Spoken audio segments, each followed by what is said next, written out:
Derrière chaque visage, une histoire. Aujourd'hui, on vous amène à la rencontre de Mo Sylla, une voix parmi tant d'autres, mais dont le parcours mérite d'être entendu. Rentré il n'y a pas longtemps en Guinée après un long voyage, marqué par l'espoir, les défis et une force intérieure impressionnante, il nous partage ce qu'on ne voit pas toujours, l'envers du décor, les raisons du départ, les rêves qui l'ont porté jusqu'ici et la réalité d'une nouvelle vie à reconstruire. Prenez le temps d'écouter, de comprendre, car c'est en écoutant l'histoire des autres qu'on construit une société plus humaine. Bonsoir, bonjour, ça dépend de là où vous regardez cette vidéo. Bienvenue dans la Vibe Talk.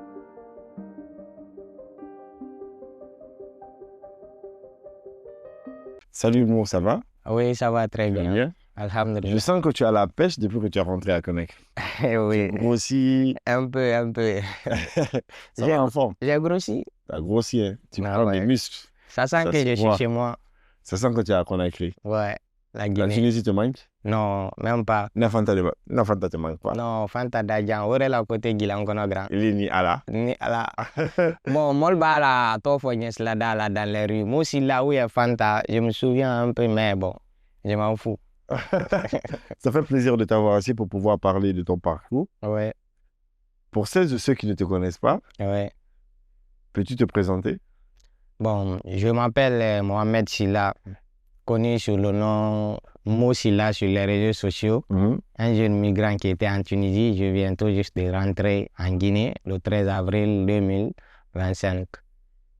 Mo, jeune, très dynamique, très dégourdi, avec un sourire qui attire tout le monde. Mo, comment tu quittes la Guinée pour te Bon, retrouver en Tunisie? j'ai quitté la Guinée sur la moto, partir vers le Mali, l'Algérie, après la Tunisie, au fait, de façon clandestine, sans document. On marche, des fois dans la voiture, des fois sur le désert à pied, ainsi de suite, jusqu'à ce que je me suis retrouvé là-bas. Donc, on va retourner déjà en arrière. Ah ouais. Mo, un jeune élève, tu faisais déjà quelle classe? Bon, avant que je ne quitte la Guinée, je faisais terminale. J'avais échoué le bac 3 fois. Après ma troisième fois que j'ai échoué le bac, j'ai pris la route de l'aventure avec ça. Alors, toi, qu'est-ce qui te motive principalement Ouais. de quitter la Guinée? Bon, moi, à la base, je voulais être footballeur. C'était mon rêve depuis. Et j'ai grandi avec ça. J'avais en tête, tôt ou tard, je serai en Europe pour jouer au football et revenir au pays. Des rêves comme ça. En fait, j'avais une grande ambition. Et avec ça, j'ai grandi. Mais ce qui m'a motivé le plus pour partir si tôt, c'était à cause d'un ami qu'on a fréquenté ensemble, qui se trouve actuellement en France, qui est parti sur la même voie avant moi, qui s'est retrouvé là-bas. Puis le fait qu'on parlait, je me sentais un peu mal à l'aise du fait que mon ami est parti en Europe, il m'a laissé. Donc, moi aussi, avec les trucs millets, j'ai pris la route sans me rendre compte de ce qui m'attend et tout ce que je vais traverser.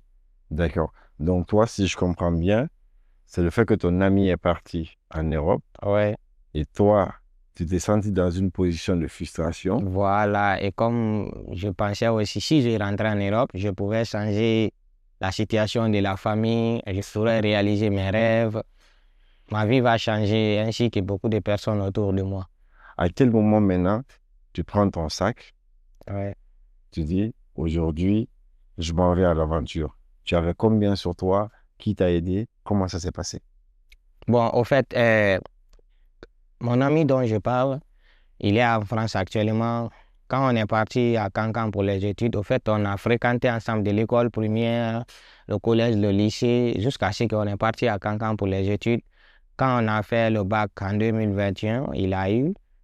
Et j'ai pas eu, on s'est retourné au village, on l'a orienté à Cancan pour ses études. Il a fait 3 ou 4 mois à l'université de Cancan. Puis il s'est retourné au village. Moi, il m'a dit, man, en fait, l'université, c'est pas pour moi. Il faut que je me prépare pour quelque chose. Je m'a parlé de l'affaire de l'aventure qu'on va partir en Europe. Au début, j'étais content. J'ai dit, ouais, il faut qu'on aille en Europe. Moi-même, c'est ça que je veux.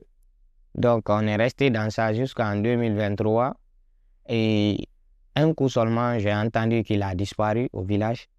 Bon, quand il a disparu, je l'ai appelé sur Messenger, on a parlé. Je lui ai dit, man, tu es où? Tout le monde te cherche au village à l'air là, mais qu'est-ce qu'il y a? Il dit, non, je suis venu au Ghana pour une formation, je me retourne très bientôt. Mais il était déjà sur la route pour partir. Et après 2 mois, on entend directement qu'il est rentré en Europe, en Italie. On voit les photos sur Story des gens, Beaux Afriques, Starboy premier, tout le monde était content. Et moi aussi, qui a grandi avec lui, on partageait les mêmes rêves, tout ça, ça m'a un peu... Frustré. Voilà, Je du me coup, sentais mal au fond de toi. voilà, je me sentais mal. J'ai dit, mon ami est parti.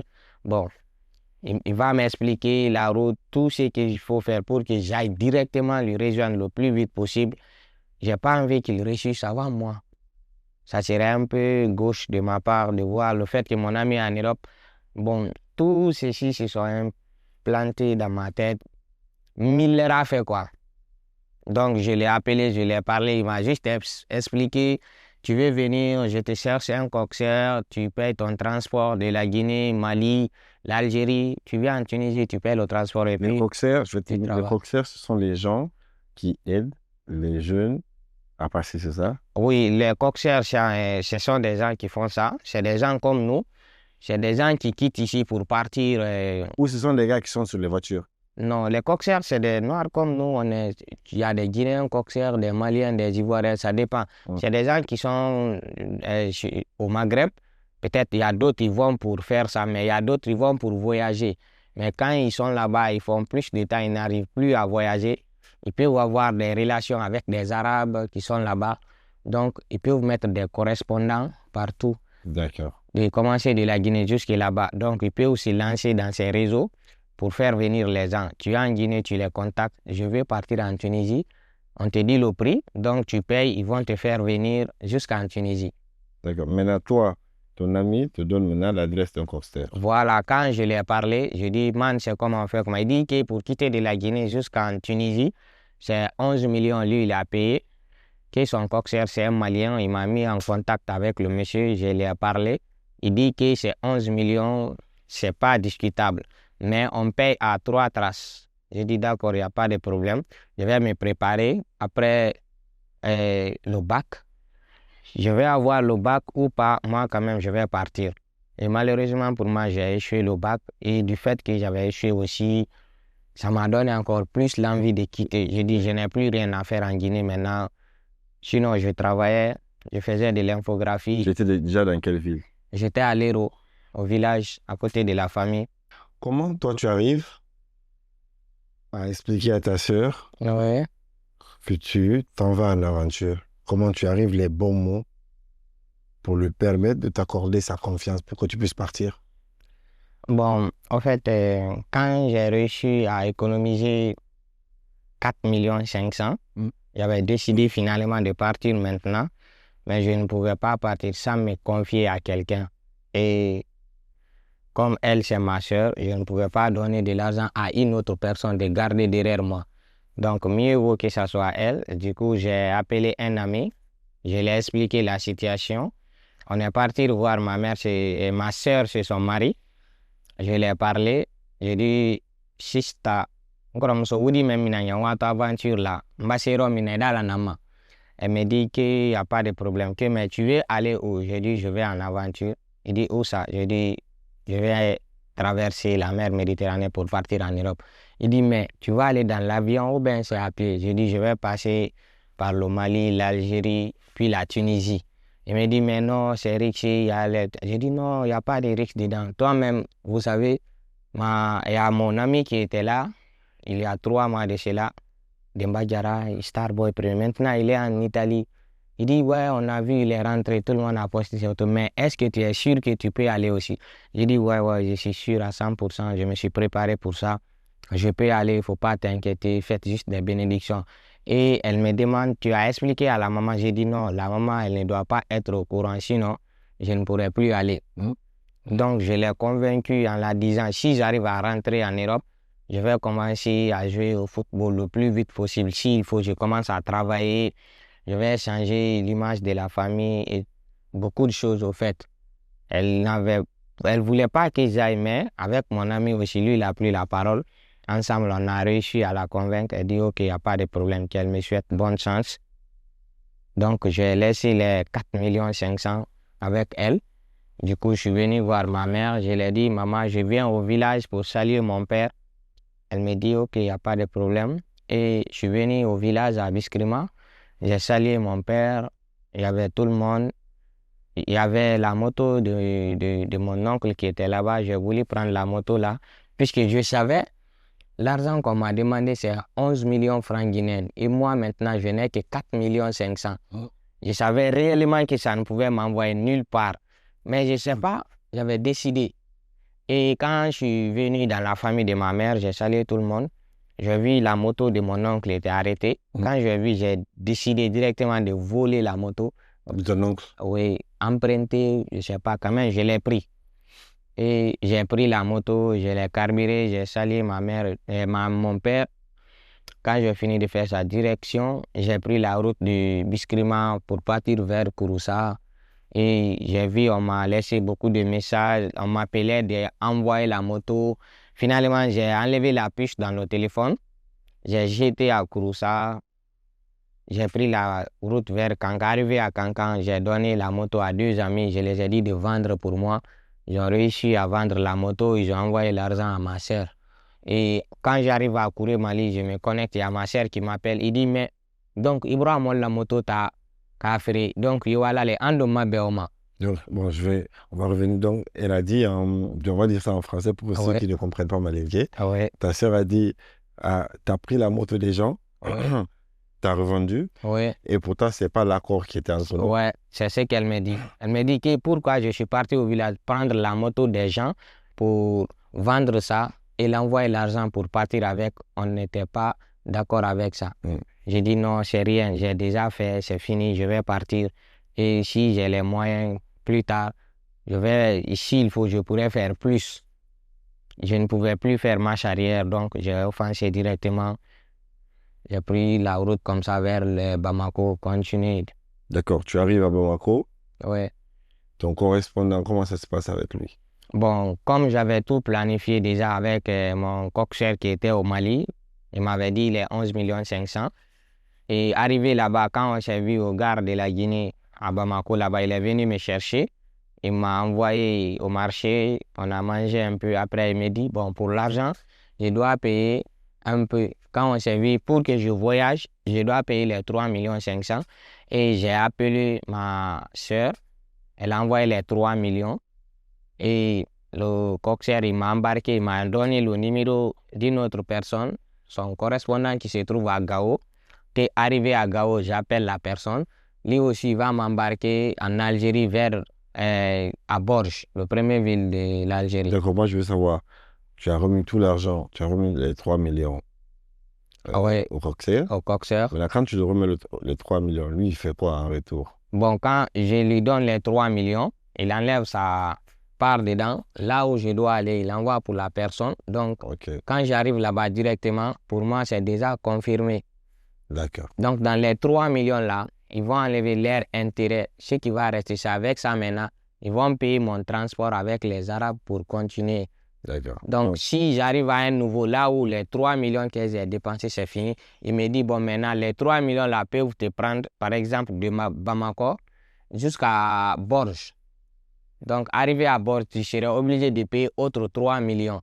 Mais en tout, ça fait les 11 millions. Mais il y a d'autres, ils peuvent payer les 11 millions d'un seul coup. Il y a d'autres, ils font petit à petit. Petit à petit, pour la confiance. D'accord. Toi, tu arrives à la gare. Est-ce que tu as rencontré quelqu'un avec qui tu as dû faire le chemin? Bon, quand je suis arrivé à Bamako, là-bas, à la gare de la Guinée, il y a des Maliens qui ont voulu m'arnaquer en première position. Ils m'ont vu avec le sac.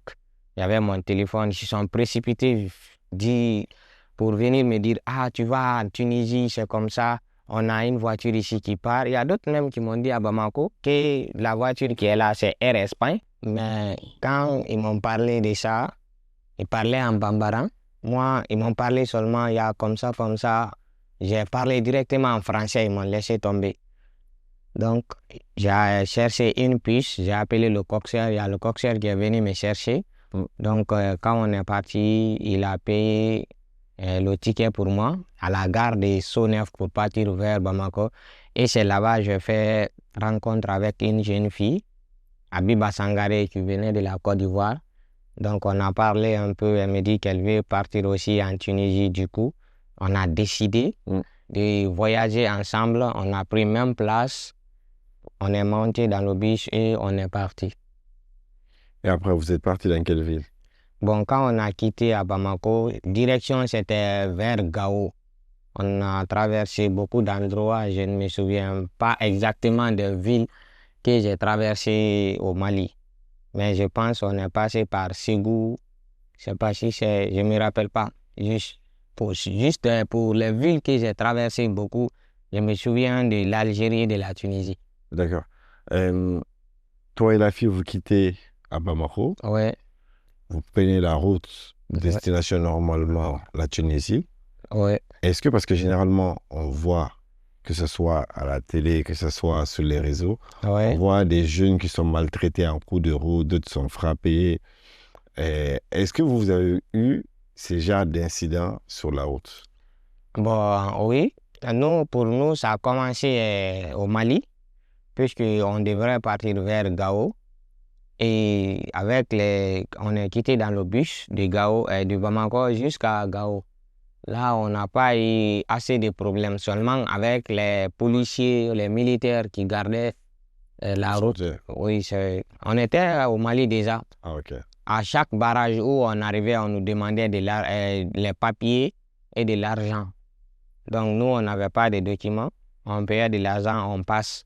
Arrivé à Gao, c'est là-bas, on nous a embarqués. Il y a des pick-up qui sont venus nous chercher. Les gens là, c'est comme si c'est des Arabes, mais c'est des Maliens. Ils ont des trucs là sur leur tête, ils sont habillés à blanc. Ils ont envoyé les voitures. On est monté, on a fait encore rencontre avec beaucoup d'autres personnes qui veulent partir comme nous. Mais moi, j'étais avec Abiba, puisqu'on a commencé ensemble à Bamako. Donc, on est monté dans la voiture, c'est là-bas on a commencé à rouler sur le désert.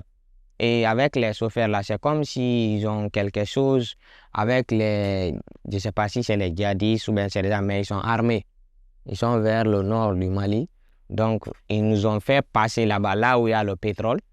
Et les gens là sont venus nous arrêter en plein désert. Quand ils sont venus sur les motos, ils avaient des lunettes comme ça. Bon, ils nous ont dit de descendre, on est descendu. Ils parlaient dans une langue, je ne sais pas si c'est l'arabe ou bien c'est leur langue de Tombouctou, quoi. On ne comprenait pas. Mais le chauffeur nous a dit que rien ne va se passer. Les gens là, ils ont pris nos téléphones, l'argent. Après, ils nous ont divisé en 3 groupes. Ceux qui ont les cigarettes ici, ceux qui n'ont pas de cigarettes ici. Après, ils ont pris les jeunes filles, 7 comme ça, 7 ou 8 si je ne me trompe pas. Ils ont pris les jeunes filles, on les a mis dans la voiture. Nous, on nous a laissés sous le soleil là-bas. Ceux qui fumaient, on les a envoyés sous l'ombre et ils ont pris les jeunes filles. On les a envoyés. On est resté là-bas après 6 heures de temps. On est là à attendre. Il y avait quelqu'un qui est resté pour nous garder. Il était armé, il avait l'arme Pamaka avec lui. On ne parlait pas. C'est après lui seul. Mais comme nous, on venait d'arriver, tu ne peux pas te manifester. Peut-être tu peux tirer à tout moment. Hein. Après les 6 heures de temps, ils sont revenus maintenant avec les jeunes filles. Ils ont commencé à dire, montez vite, vite. Mais moi, quand ils sont venus, je me suis précipité directement vers la fille pour voir si rien ne s'est passé. Quand je me suis précipité vers elle, je lui ai demandé, Abiba, qu'est-ce qu'il y a? Elle m'a parlé. Vous savez, le ton des Ivoiriens, c'est différent même s'ils parlent le français. Non. Elle me dit, non, on ne l'a rien fait. On est parti seulement. Ils nous ont demandé, qu'est-ce que vous faites en tant que fille? Vous partez à là-bas. Je l'ai regardé en haut, en bas. Bon, j'ai senti réellement ce qui s'est passé. Mais elle avait honte parce qu'on était ensemble depuis le début. Puis, je l'ai pris dans mes bras. Je lui ai dit, laisse tomber, c'est rien. Montez, on va partir. Et c'est comme ça s'est passé avec les autres jeunes filles.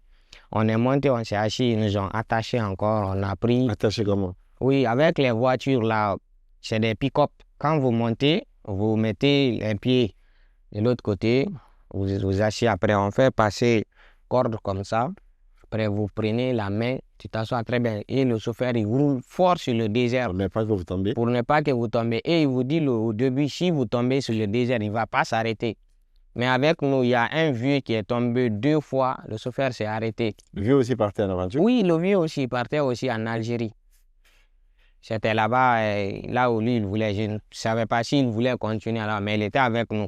Le vieux, il est tombé 2 fois et le chauffeur a dit que s'il tombe maintenant pour une 3e fois, il ne va pas s'arrêter. Puisque quel endroit, il y a beaucoup de terroristes ou bien djihadistes ou quoi, il peut venir à tout moment.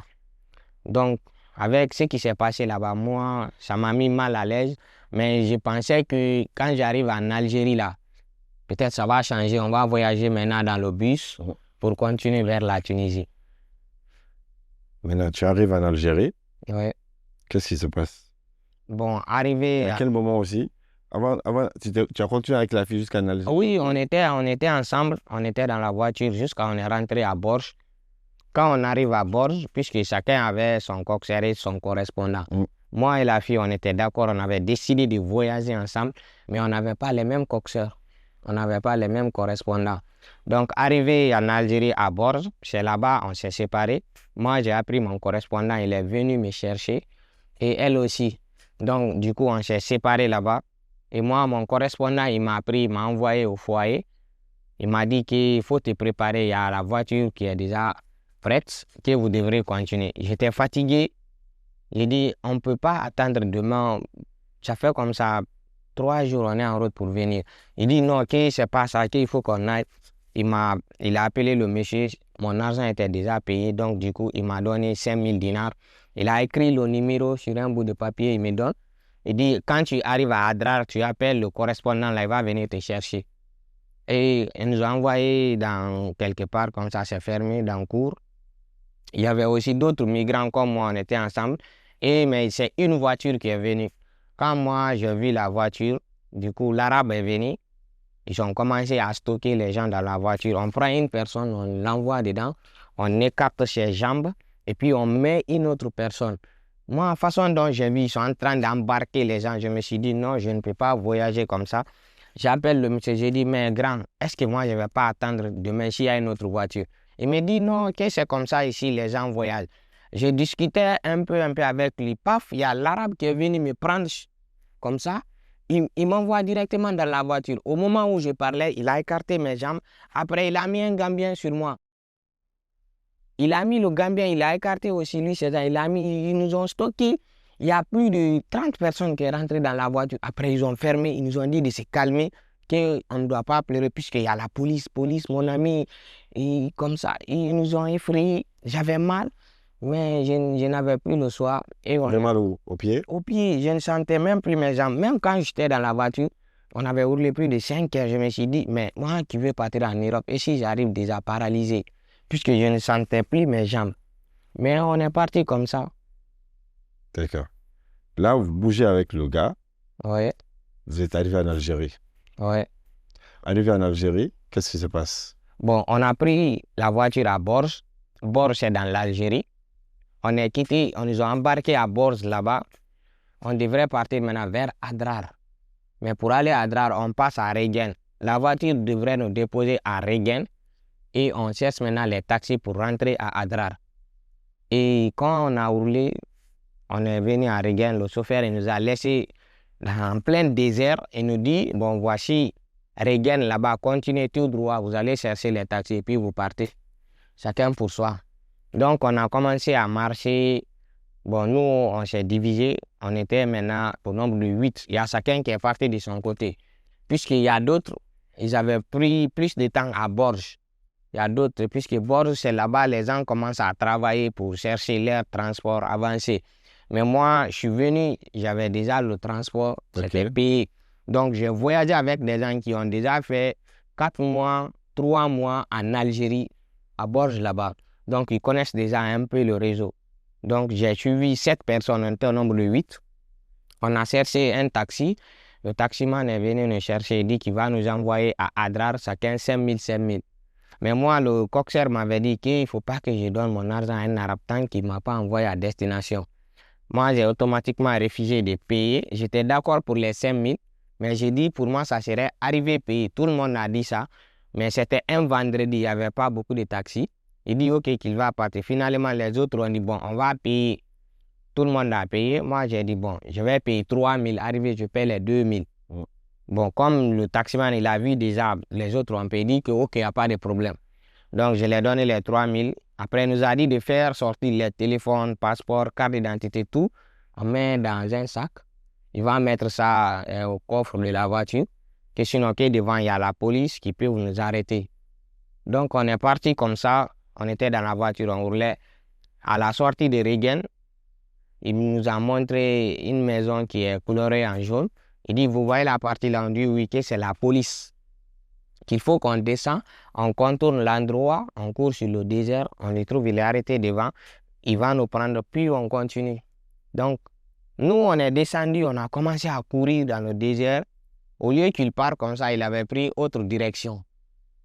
Bon, maintenant, nous, on court sur le désert. Arrivé là où il nous a montré qu'il y a la police, moi, j'ai regardé la maison. Je ne vois pas de policiers, je ne vois rien. Mais bon, on est parti, on a contourné l'endroit, on est parti s'arrêter devant. 1 minute, 2 minutes, jusqu'à 1 heure. Il ne vient pas. Bon, moi, je dis carrément aux autres, c'est vrai, vous avez beaucoup d'irés ici.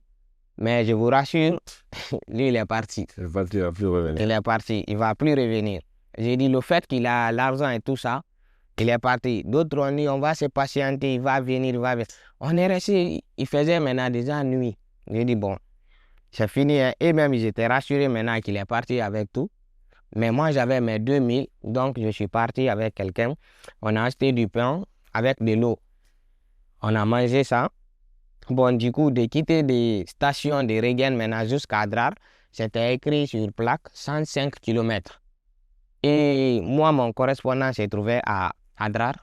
J'ai dit, bon, je vais marcher les 105 km. Peut-être il y a la voiture qui va me prendre en cours de route, je ne sais pas. On ne peut plus rester ici puisque je n'ai pas de téléphone, je n'ai rien. Il faut qu'on continue. Les autres disent, ah, c'est risqué comme ça. Je les ai laissés. J'ai pris les 1000, j'avais 2000 dinars. On avait acheté de l'eau avec du pain.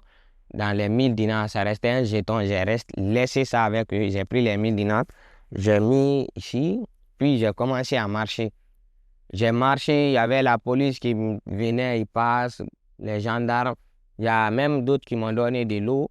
Mais ils ne m'ont pas arrêté. Ils ne m'ont pas pris encore. Ils m'ont laissé. J'ai marché. Il y avait le désert, le vent.